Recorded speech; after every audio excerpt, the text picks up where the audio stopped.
My name is Rezko, and I'm a cartoonist, improviser, and sometimes puppeteer. I think the best way to view the work is from the very start of the show, which is just to your left as you come in through the paint spot. I've hung it based on the original arrangement of the 2021 100-day challenge. Then with the subsequent 90-second and 45-second portraits underneath, so you can see the progression of my work. And it is hung from day 1 to day 50 on the first 3 rows, and then you go back to the first wall for days 51 and follow around to day 100. Fantastic. So I first learned about the 100-day project in 2018 from an artist online. Mentioned making a commitment to yourself every day to do some art. And that idea worked on me a bit because at the time I was not making a daily commitment. It was a bit scattered. And also at the time, for a few years, I'd been working on a graphic novel of my 5 times taking the Banff Puppet Intensive. And my initial idea was to work on the visual side of the graphic novel. Because at that point I'd been working on the script, and doing a graphic novel requires scripting and drawing. So I decided to do commit to a 100-day project of watercolors relating to the Banff Puppet Intensive. Could be people, places on the campus, moments, and I would only I would do watercolors for half an hour a day for 100 days. It didn't quite turn out like that. I did commit to the project. I did do watercolor every day, but my half an hour timeline really blew up. And when I say it really blew up is I managed to make the timeline for about 3 days, and then it turned into a 4 to 6 hour commitment every night. Wow. And that's on top of working a full-time job here at the paint spot. You went down that visual rabbit hole then. Yeah. Yes. Yeah. Yes. So a bit about being perfectionist, or a bit about learning a new material, or just lost track of time because you were making? Well, it was several things. It was hard doing a watercolor in a half-hour time. Yeah. Because you're working with a medium that it needs to dry really quickly before you, well, depending on the style you're doing, it needs to dry really quickly before you can lay down more marks. And another part is I did not prepare visual research beforehand. I had a ton of photos of my times on Banff intensives, but just because I had them doesn't mean they were ready to go for the project. And once I got into painting, getting into the details and stuff, there was a bit of losing time. Yeah, losing track of time. It's wonderful unless it's 3 a.m. and you have to work it the next morning. Yes, and that's often when I would finish. Yeah, I 3 in the morning. But you did the 100 days. Yes. And then you're like, oh, I need a bigger challenge. I'm going to do 300 days. Is that what you set out? How did this beautiful show evolve? It's essentially 2 projects. The first part is my 100-day challenge from 2021, which was the rapid drawn, rapid fire portraits. Say that fast. Rapid drawn, rapid fire portraits. I went into the 2021 100-day project. I had my lessons I learned from the 2018 one, and one thing I was very focused on was it not being a 4 to 6 hour affair every night. So improv is also a big part of my life, so it seemed a very good fit for my next 100-day project. And I wanted to think about drawings and how to tie improv in, not just through the subject matter, but also through the challenge itself. And I also wanted to improve my fast drawing skills.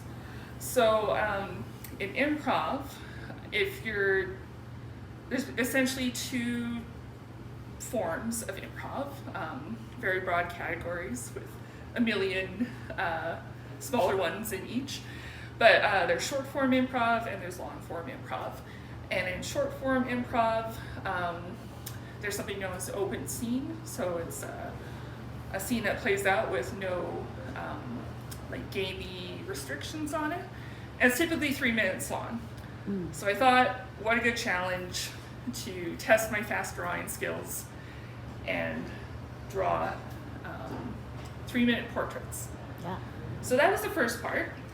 Then over the year, I ruminated about how I could tie the project more into improv. And there is another short form improv game called Half-Life, where you do an open scene of about 3 minutes in length. Then you finish it and you do it again at half the time of your first run through, so about 90 seconds in length. And then you finish that scene and you do it a third time at half the time of that, except to make it more challenging improv, it's usually 30 seconds. I wasn't ready for 30 seconds. I kept 45 seconds. Nice. So that's how the other 200 portraits were generated. Oh, clever. Paying homage to that improv game. Yay. Yeah. So subject matter, the first time, calling through subject matter, did you work live from your models? Did you work from photographs? How did you build your reference? Sure. So I always, whenever I finished an improv course, wanted to take a group photo of my class. And I'd started taking improv classes in 2014.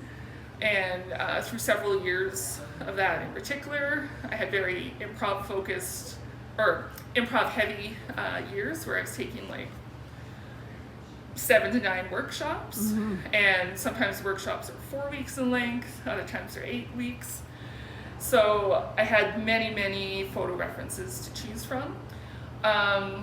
That covered people I knew through like class and some of my teachers. And then for other people, I relied on Facebook photos of Rapid Fire's Improvaganza Festival. I tried to make whatever photo reference I used improv related. I'm sure there's better portraits of people out there, but I wanted to, keep the improv focus. And, oh, that's great. Yeah. So tell me about your favorites. Well, it's very hard to choose, and honestly, I can find something great in almost all of them. One of my first favorites, though, is my original 3-minute portrait of this fellow. One of the challenges I had to face in doing quick portraits is how to render facial hair quickly and effectively, because if it was done the wrong way, it really changed the look of the person. And in some cases, because I couldn't find a quick way to render it, I left it off entirely, even if their photo had facial hair. But this was very successful. It was a simple zigzag mustache, and it worked so well. And the person loved it too. So. Oh, that's the other point, is people, these are recognizable people. Yes. So what's the feedback you've been getting? You've been sharing them on social media as you do them, or has the show been the reveal?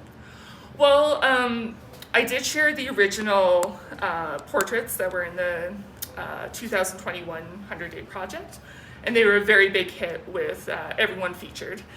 I don't know how many of those people have come to the show yet, and I hope they still come. But feedback's been very, very good, and everyone's impressed. Yeah, for sure. Okay. So tell me about the blind contour drawing of that same one that you like so much, because I like some of the blind contour ones very much. They have personality, even though they're not perfection. I think there's just, yeah. Absolutely, and I'm really big fan of blind contours.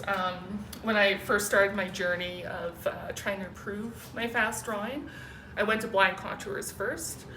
And again, related to improv, I would attend shows at Rapid Fire Theatre.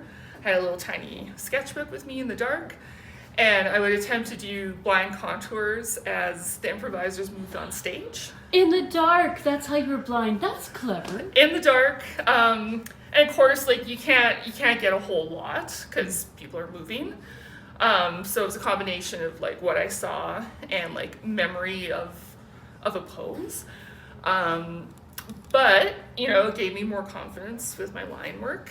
And blind contours they're never going to be perfect, but they're always going to be interesting. Yeah, for sure. Yeah. So I'm very fond of Harold. He is the second puppet that I've ever improvised with.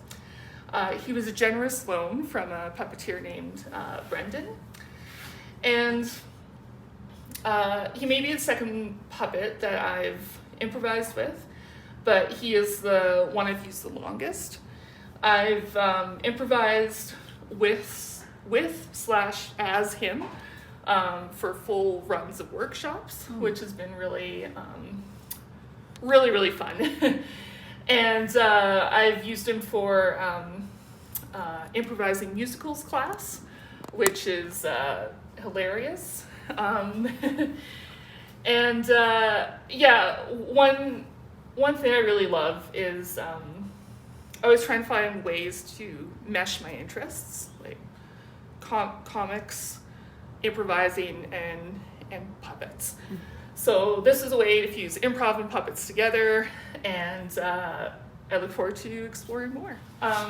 So another two favorite portraits of mine are these two.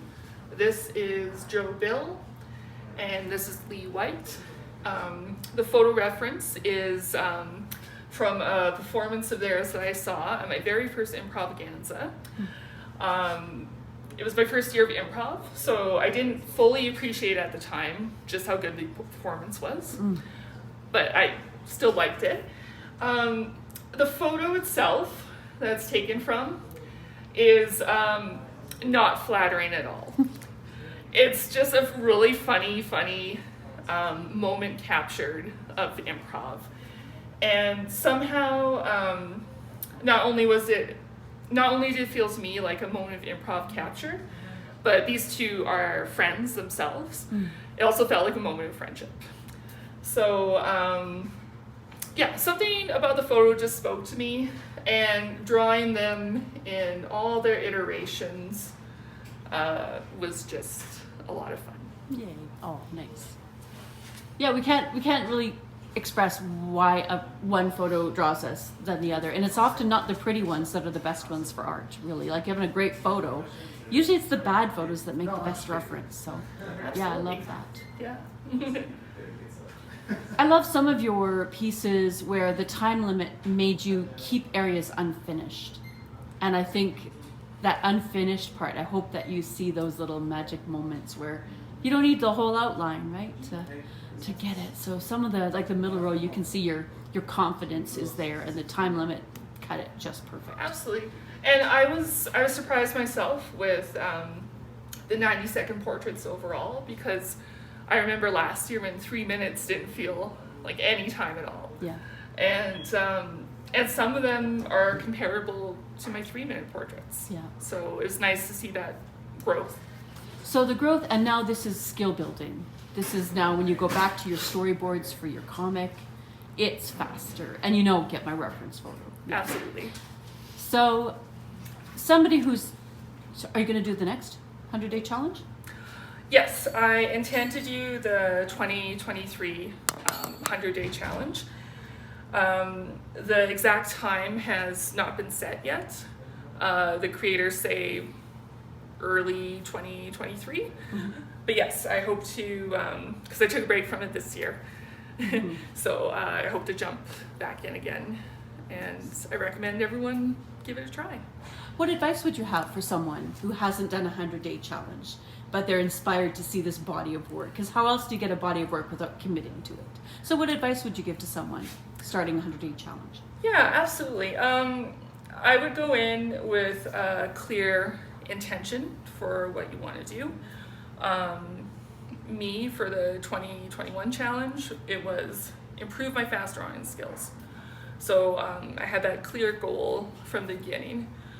I highly recommend finding a time limit of some sort, and also like rigidly adhering to it, because when doubts and tiredness creep in, and you might want to fiddle a bit longer with your creation, or it's not going well, it kind of gives you a handy thing to like blame it on. Bail out on. Yeah. Time up. It's up. it's the time limit making me do this. Yeah, and the 100-day project, like, it isn't intended to be.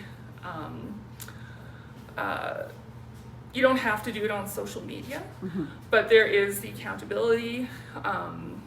You get people cheering you on if you promote yourself accordingly.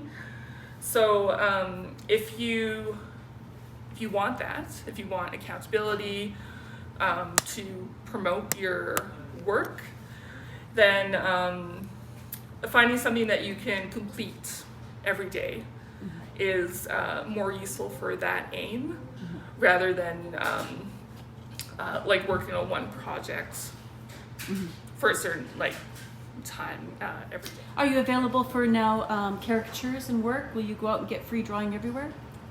No, just kidding. I'd love to explore caricature work in the future. This has given me more confidence that I can try something like that out. I personally think I need a little more refinement, but I know it's not out of my reach.